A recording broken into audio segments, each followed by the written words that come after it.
get nervous, Skylar. Okay, so we are rolling now. What's up, everybody? It's the Santi Prado podcast. I'm here with Skylar. What's up, dog? What's up? What's up? Sorry, I didn't know what to say. No, you're good. What's your last name? Gutierrez. So, Skylar Gutierrez. There we go. Sorry, I'm still trying to find my way in this. No, you're good. So, we just did a photo shoot. Yep. We're here in San Juan Bautista. We just did a photo shoot, walking through the whole town. Started at like 1. It's 4:30 now. Yeah, we got a lot of good shots though. We got a lot, so it's pretty cool. Let me see really quick. Is your mic on? Just to make sure. Okay, yeah, it's on. You sure? Yeah, it's on. Okay, just double checking.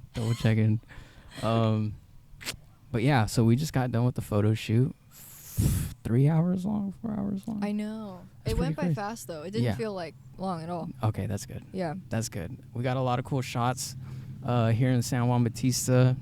This is where Skylar lives, and it's this is one of my favorite towns as just a town in general, is San Juan. Yeah, it's super. Oh wait. No, you're good. Go ahead. Yeah, I love San Juan Bautista. Ever since I moved here, I feel so safe. First of all, it's like such a safe neighborhood. I mean, I've heard some crazy stories, but I haven't seen anything, so I'll just act like it didn't happen. But no, it's super safe and very quiet. And even though you can hear a lawnmower in the back, leaf blower, it's all good. Before we started shooting, it was quiet, like dead of midnight quiet. And then when we set up the podcast equipment, everything is happening all at once. There's a gardener, there's motorcycles, church bells, kids crying. Church bells are nice though. And for the whole 3 hours we've been shooting, didn't hear any of those until now. But it's all good. We keep it pushing. Yeah. Keep it pushing. So I just did a video for Skylar's business. She runs a jewelry business. Yes. My jewelry business is called Skytide Jewelry. Something I'm super passionate about. It's the main focus for it is not only the jewelry, but it is an ethically run jewelry business. I will be transparent. It's not 100% ethical. I'm working on getting it to there, but I don't want my prices to jump so drastically so quickly. But I try to, keep the packaging 100% compostable, and then I also source all of my gemstones ethically. So that could be the sea glass, the... Right there. Oh. You're good. That could be the sea glass. It's also the pearls. I upcycle a lot of jewelry, so a lot of it is just like upcycling like a vintage pearl necklace. I love doing that. And I find stuff on the beach, whatever I find. I went to Hawaii last year and I got a bunch of stuff from there. I actually go a lot on Facebook Marketplace when I'm out of town because they have good stuff. Gilroy, they have not good so stuff. much. Yeah, it's just... It's here and there. It's kind of dry. Yeah, I feel it. But yeah, so that's been super fun. And what inspired the name Skytide for your jewelry? So I thought long and hard. Actually, it used to be named Amber Essence Co. And I thought of that out of the blue. I didn't even know. I worked with a lot of amber stone.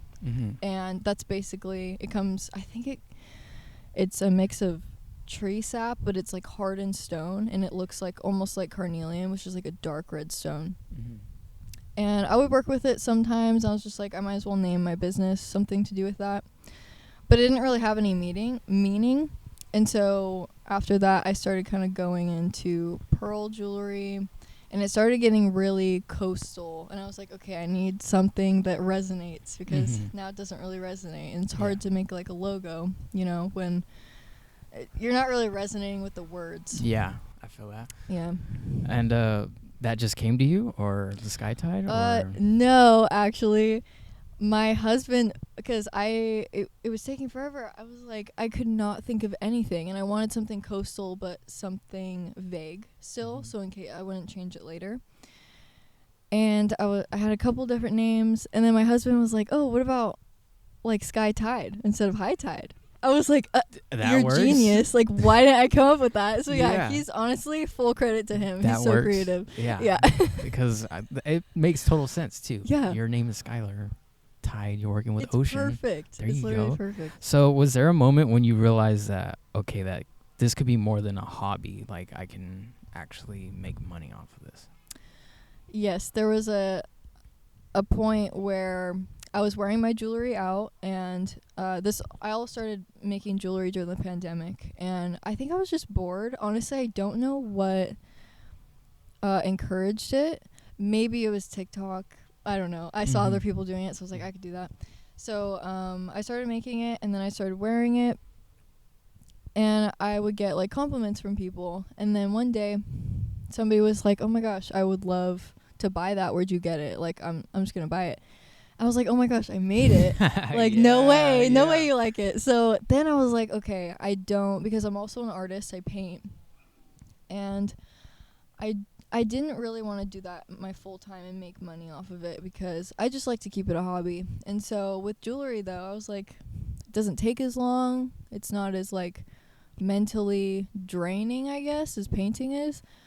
So yeah, I just kind of went off from there and just started selling it. I started doing little pop-up markets here and there. I would do like a couple a year for like a couple years, and then fast forward to now, I'm doing them every weekend and kind of focusing on the ones that obviously like the wineries people like to spend. So that's that's always nice. But yeah. Can you walk us through your creative process from like your idea and how you visualize it to actually bringing it out? Yeah, I would say, because it was really cool seeing you make earrings. She made some earrings for a reel that we're gonna release, and I'm like, dude, I wouldn't know the first place to start. So the fact that you could pump some out in 5 minutes is crazy. I know that. Yeah, sometimes it comes quickly like that, and then sometimes I would say like I just like to make the jewelry very classy and elegant, and I don't like it too beachy. I think when you get into like the puka shells, which I do, they're very beachy. I don't know. I don't really want to give off that. I want to give off like elegant beach vibes. So I just kind of go based off that, and I use a lot of pearls, and certain stones just complement each other. I just go off that. I get inspiration though from other jewelry artists too, for sure, and I try to make it my own too, because a lot of inspiration we look at, it kind of molds into then what we create in the future, and it's kind of dangerous because then without knowing you copied someone else's design. It bleeds into your own work for without sure. Even realizing it. I see that. So do you have like a favorite material that like you usually tend to use more than the others, or? Definitely pearls. Pearls. I use pearls a lot. Yeah, that would be like the main thing. I like doing like bridal jewelry with pearls. I also do sea glass. I found this yesterday. Okay. I'm really excited about it because it's from a secondhand craft store, and basically, so that's fresh. Yes, literally. And okay. So basically, the craft store, it's in San Francisco, and it's a huge, like I would say, warehouse kind of place, and it's where everyone just throws their crafts and that they don't want anymore. And sometimes they have sea glass. I remember like I want to say like 6 months ago, they had a whole bucket of sea glass. Oh, wow. Unfortunately, I got like a little jar of it, I remember, but I saw someone buy the whole thing and it was gone. I was like, oh, I was going to come back later, but never mind. No, but they had it again yesterday, and I just filled up a little jar of sea glass, and this will last me for a long time, so that's exciting. Yeah, when you brought that out, I would have thought that like you've been using that. But yeah, no, I just got it the other day, and I have more, but yeah, it keeps me going. That's what's up. So, like, do you know when, like, a piece is done? Because, like, as an artist, like, if somebody doesn't come in and be like, yo, dude, you're good, I'll keep going and I'll keep going and I'll keep going. Do you have, like, a specific cutoff point where you could look at a piece and be like, that's done? That's a good question. Or do you just know, you're like, okay, I'm finished with these? I actually usually sketch it out first, which I should have mentioned that in the process. But I usually sketch it out first, and I really think about what it's going to look like before I do it, because I don't like just want to grab a bunch of stuff. Yeah, and like if I cut the wire, like it's kind of only for that then, and I waste the wire. So yeah, I would say that. And if it's done, it's done to me if it's just embodies like the brand and the brand values and everything. Yeah. Has there been a piece that's like you've had a challenge on, or that like really challenged you like whether it be a necklace or a bracelet, or there's something that you're like, okay, this is taking a little bit longer than usual, but I'm accepting the challenge of finishing it? I would say, like, I have super intricate earrings, and it's like the detail work. It's just so precise. Like, my eyes, I have to like look at something else sometimes because my eyes are just so concentrated. Yeah, I would just say that some earrings take me 5 minutes. Some earrings take me like 45 minutes. So yeah, and I make everything to order. So if somebody orders a piece, I'll make it after they order and then ship it out. Nice. So yeah. Nice. So sky tie jewelry is described as ethical and sustainable, right? So what does that mean to you in being sustainable? Well, like, how is it important to me? Yeah. It has been, I guess, a more recent value of mine, because I feel like it's very normalized to buy from places like Shein and Temu, and I'm pretty, like, I don't want to make anyone feel bad because I definitely have bought things from Shein, especially in high school. I don't have money. Of course, I'm going to buy a t-shirt for $2, you know? But definitely, like, now that I'm older, I'm like, okay, like, I want to be putting all of my dollars into something that is, like, has a story and that treats people right, because everything's cheap because, you know, the workers are not getting paid and they have horrible working conditions. And so that's why they're able to price everything. It's not a bargain. It's because people are not being treated well. So I think that, and jewelry is a luxury. It's a fun thing. It's not too serious. It's just, so when we're buying stuff that's not too serious and it's kind of just extra, I really want to make sure and give people kind of just an option to go the more ethical route. So that's what's up, Skylar. God damn, you're all over the place with this. That's wild. So you said you started during the pandemic. You said that was just out of boredom and yeah, as we all do. Yeah, you know, I picked up photography during the pandemic. So you know. So now I'm here. Yeah. But like looking back from when you first started, did you think like you would be at this level as far as pumping out jewelry and then selling it, especially now that you go to pop-ups? Yeah, I definitely, like, I've always been so optimistic in everything I do. So maybe yeah, because it was like delusion.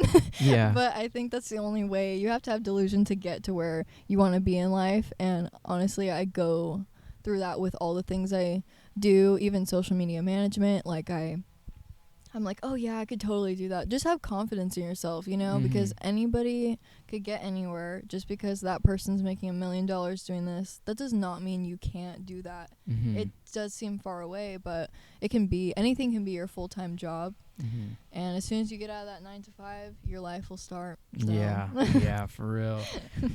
So you said that the ocean is a big influence in your jewelry. So how does the ocean influence your mindset when you go to create? That's a good question.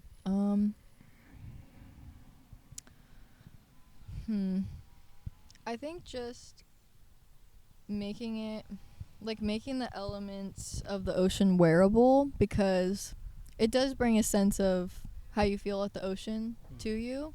And people have said that before. It's just like embodies, like, when I go to the beach or, you know, the ocean and the movement of the water. I try to, even like the earrings, like the way they move, and I have these double-sided earrings that just kind of sway. Yeah. So stuff like that. That's cool. That's cool. So do you ever like make pieces that you're like, this is fire, I can't let this go? Like, oh yeah, all the time. Well, you know what? I make one thing for myself, and then I keep that thing, and then I make more for others. Nice. Because I was like, dude, if I made something so fire, I'm like, I gotta keep that for myself. I'm sorry. Yeah, no, and some of the sea glass, like, it's rare. Like, the colors are so rare. So like, that purple's crazy. Is it? I've never seen, and I don't know. That's a crazy purple. I'll have to look up, like, that green and yellow. That purple's crazy. Purple's one of my favorite colors, so I'm seeing all this purple in here. I'm like, that's sick. Yeah, purple. Honestly, and some of that stuff that is super rare, I do keep, because I'm like, I don't even know if I'm pricing this right, so I'm kind of scared to sell it. Just but let it go. Yeah, because it's not just, you know, selling stuff. It all means something to me. So what do you think's one of the most rewarding parts of running your own jewelry business? First of all, it's so fulfilling doing something that, like, makes a livable income. At this point, like with all the pop-ups I do, and I recently did my online site, and now I'm going to like wholesale. It's a livable income, and it's like amazing to have that come from yourself. Like I literally can make money. It's like I can just make money by myself. Like I don't need a boss. I'm my own boss. If I make a huge mistake, it's on me. And like you're not gonna get yelled at. You're not gonna literally. So it's like it's so rewarding, and I meet a whole bunch of people. Also, I would like to say, like during the pop-ups, I love when people come up to me and like they're already wearing a piece. And they're like, oh my gosh, I came back for more, and like I bought something for my aunt, and it's just like I don't know, I took a picture of a customer the other day, and it was just so sweet because they like really appreciate it's nice when people appreciate like what you create. So another thing go ahead. Sorry, go ahead. Another thing, it's like the vendor community, everyone's so nice, and like everyone, they have vendor discounts, and like I get so many free things. I'm gifted stuff like every weekend, and it's just like the amount of support is so nice to see. It's like a little community of like just people who want to pursue their business. Yeah, that's awesome. So is there any like difficulties that come with being a business owner? We talked about the rewards, but is there any like stress or like difficulties that come with it? Probably balancing it. You know, I have another business as well, so balancing it with that, and just not spending, you know, I get carried away. I spend too much time on things, so then I'm like, oh crap, like, you know, I should have already done this already. But it's really just, I haven't received much, honestly, any terrible feedback, so that's been great too. Yeah, that's always a good thing. So what is your like approach to like, because I see you at the markets and the pop-ups, so like is there like an approach when you go there, because you said you do work on jewelry while you're out there, so is there any like mindset that comes with that? Or yeah, for sure. Like I never want to come off as too salesy, or you know, like I try to get into that, just getting to know the person and their needs. Like I ask like, oh, do you like silver jewelry? Do you like gold jewelry? Okay. Do you like pearls? You know, and like a lot of kids come up, like guys for their girlfriend or something, and they're just lost. They have no idea what to get them, and that's hard because it's like, and so I'm like, okay, I go through the questions and stuff. I'm like, does she like this? And last week somebody was like, oh my gosh, my girlfriend actually liked the earrings I got her, and they were like so excited. I was like, oh my gosh, that's so cool. Crazy. Yeah, and I do make jewelry at my markets basically the whole time, but when I'm selling, like I take breaks and stuff, so I'm not as concentrated. But yeah, just getting to know people. And so like what advice would you give to someone who's trying to start their own business and who wants to at least dip their foot into doing something new like that? Get into, like, start it with the right reasons, and I think be realistic with yourself. Like, do I really want to do this the rest of my life? Am I in it for the money? Am I in it for making people actually happy and making their day better? Definitely, like, things will last if you do it for the right reasons. So I would definitely, like, check yourself first, because there's a lot of things that I started that I'm like, oh my gosh, I just get too ahead of myself, and everyone does. So yeah, and advice. Yeah, just create, and don't take too much inspiration because it may bleed into your work. And yeah, I would say that as well. So how do you stay like inspired and like not burn yourself out while being creative? Making stuff for myself still, because I'm sure you can understand, like, not just doing everything for other people, because it's like, you know, you started kind of just doing it yourself, and you want to like do stuff that you like, because it's like if somebody came to you and they're like, hey, I want this shoot and blah blah, you're like, oh, that's super cool, like let's do it. And then, but what if you did like a creative shoot, like straight from your, you know, what you create and how you want it, and exactly just how everything is. And I think that those two things are very different. So definitely like creating stuff that is for you. Like for me, I'll make a jewelry set that's super expensive for me, and like I won't sell it because it's just for me, you know. There you go. And there you go. I feel good in it, and yeah. So what's a lesson that you've learned through SkyTide that's more or less kind of changed you as a person? Have you grown more patient with now that you know how long the business takes, or has anything changed as far as that?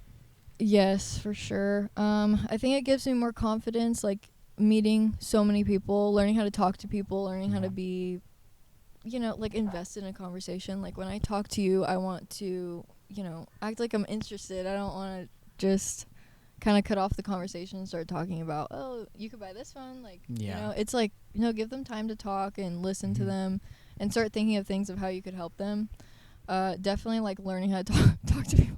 It's like it's a skill to learn, but yeah. I was like the biggest, quietest introvert, and then having to do photography and shoots and video shoots, you have to talk to people to get what you want. So it's hard. Yeah, it's especially really when you're hard. an introvert, you're like, oh, damn, I gotta say hi. Makes you cringe. I gotta say hi. I don't want to. No, I understand. It's hard. It's hard. Yeah. So what's like next for SkyTide Jewelry? Is there anything coming up? Anything? Yeah, the project I'm working on, it's very slow, but I want to get into wholesale, like selling my stuff wholesale to retail stores. It could honestly be anywhere. So if there's any people out there that want my jewelry it could literally be a spa too, like just relaxing places. Yeah, that would be super cool. And then I can just having my jewelry more accessible for people would be really nice. And I reached my goal of launching my website, skytidejewelry.com. Hey, go check that out. Go peep the link, skytidejewelry.com. Yeah. There you go. Yeah, so that's been exciting. So that was like a big leap, getting my website and like getting off Etsy. I'm still on Etsy, but it just doesn't really do anything for me because when people buy from Etsy, you're buying from even though you're buying from a small business, like you say, oh yeah, I got this off Etsy. Like they don't say like for some reason the actual business that it is, and I've noticed that. So I'm like, yeah, I just need to get my own website and go on my own. Yeah. Now you're rocking. Damn. So last question. If you could describe your brand in one word, what would it be and why? Oh, that's hard. That's a tricky one. That's a good question. I would say it's intentional, because everything I do is intentional, and I know exactly what I'm making, where it's coming from, even the things that aren't quite sustainable yet. I think about it a lot, and I get on, I see, like, I plan the next steps to get there. So yeah, intentionality. Okay. All right. Well, let me see. How long have we been talking? 22 minutes. We can talk a couple more minutes. Yeah. So Skylar's also a painter. Yes. How long have you been painting? Actually, it started off, I would draw everything. When I was little, I was always sketching, and like I would work on like shadows and mainly portraits. I did a lot of, my first paid work was like portraits of faces and like. Wow. So yeah, and so that, I've been creating. It's like the noisiest place. Like it's okay. All of a sudden, San Juan is they're a recording, quiet, so we're just gonna. Yeah. No, but what was I saying? Oh yeah, just. So I've honestly been an artist all of my life, and I recently, I would say maybe 6 years ago, I started painting, but it was just acrylic, and acrylic's great. It's just hard to work with sometimes if you want to like, edit something, and the colors are different. So I recently, a couple months ago, I went full oil painting. That was a big switch because it takes like weeks to dry, obviously. Yeah. So it's like, it's just different, and you have to be so patient with it. And yeah, I think that has to be like a different type of discipline, huh? Yeah, to for not sure. work on something that's staring right at you. Yeah. And you're like, oh, I could finish this. Literally, yeah. That's cool. I know. So yeah, I think I picked up painting 6 years ago, and just been drawing since I can remember, honestly. So okay, so you also run a side business of social media manager, right? Yes. So how is that working out for you? It's good. I basically It's called ASG Visuals. It stands for Austin Skylar Gutierrez Visuals. So basically, it's a partner with my husband, and he knows like the hard part. Like he knows, like he gets all the contracts ready. He really dials in like the systems and everything. And then I'm doing like the calls with potential clients, and I'm really just face to face with who we're working with, and he's like the back end. And which is so helpful because it's like another added pressure that like I normally do with my jewelry business. And so yeah, it's been super fun. It was the most exciting part was onboarding my first client, and yeah, it's just I want to just take what I know about social media and help people grow, because it's the same thing to me. It's like with my jewelry business, it's like I learned to grow that myself organically. And then I just want to help people do the same. So, yeah. Okay. Well, see, I've been here with Skylar Gutierrez. You feel me? This has been a little Santi Prado podcast. Hope you guys enjoyed it. We're going to do another episode soon, though.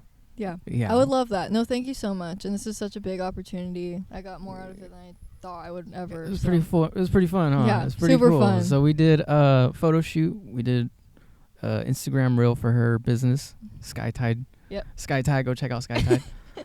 And then now we're here doing a podcast. Yeah. But in the future, I for sure want to shoot for your paintings. Yes. That would be so cool. That would be cool. And some of the places you were saying would be so exciting. Like to take your paintings and put them in that setting and then take pictures of that. So cool. That would be cool. So and then what exciting. I'm thinking is you do a podcast there too, around all of that setting.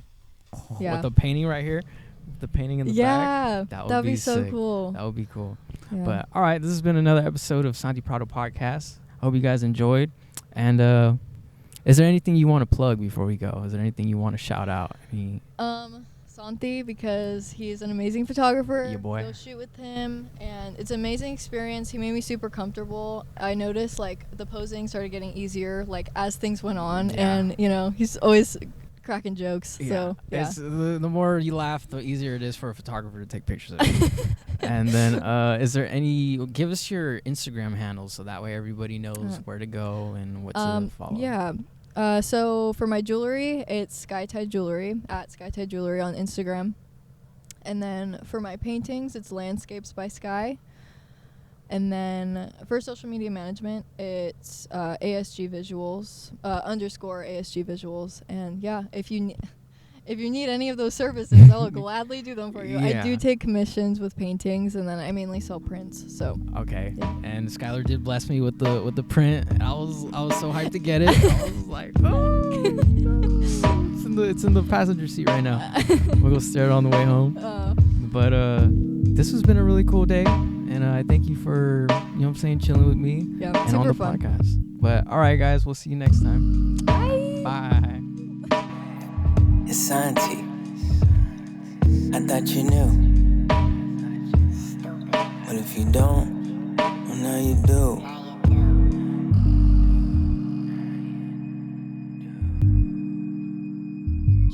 Can we